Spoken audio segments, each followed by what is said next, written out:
Cəlilabadda dərs bölgüsü üstündə düşən davada döyülən müəllim danışdı.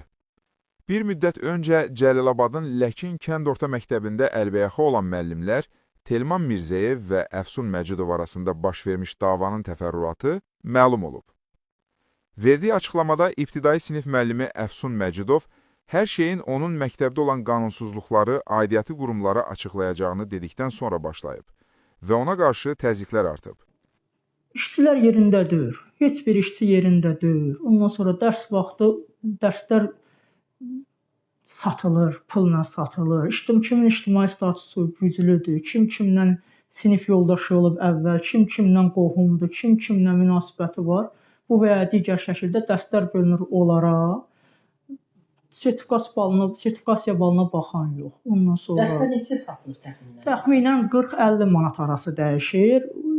O müəllimin o stavkasının pulu iləndir də, elə bir saatına neçə manat hesablanır, onunla satılır.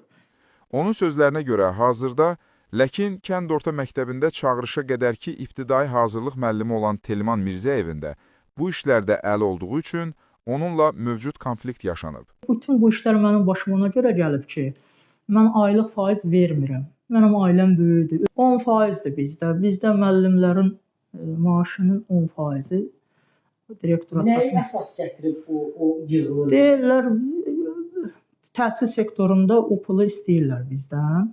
Mən də vermirəm, çünki verməyə mənim pulum yoxdur. Həm də mən axşama kimi ikinci növbə dərsim var. Dərsimi deyirəm, gəlirəm evə. Mən niyə kiməsə pul verməliyim? Məsələnin ən təhlükəli tərəfi isə Əfsun Məcidov davadan sonra evə getdikdə yaşanıb. Onun sözlərinə görə Telman Mirzəyevin ailə üzvləri və yaxın qohumlarından ibarət 5 nəfər onun evinə hücum edərək onu və ailəsini hədəliyiblər. Bu zaman gördüm bələddə səs-küy gəlir. Gördüm onun yoldaşı Arifə Quliyeva, oğlu Rövşən Mirzəyev, Arifə Quliyevanın bacısı Pünzalə Quliyeva, oğlu Sudev Quliyev. Bu axırıncı sonuncular bunları qaytarmağa çalışırdı. Oğlan əlində bıçağı belə fırladır. O Sudev də qabağından qaçırdı ki, bıçaq buna dəyməsin. Gəldi bələtimizin ağzında itimiz var bizim həyətdə. İt qoymadı onu həyətə girməyə. Ağır-ağır təhqirlər, yoldaşını, balalarımı ağır sözlərlə təhqir elədi.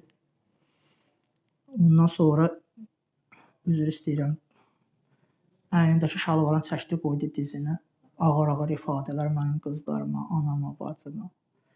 Qeyd edək ki, Əfsun Məcidovu döydüyü iddia edilən Telman Mirzəyevin həyat yoldaşı Arifə Quliyeva da məktəbdə katibə vəzifəsində çalışır. İddialara görə onun da işinə əslində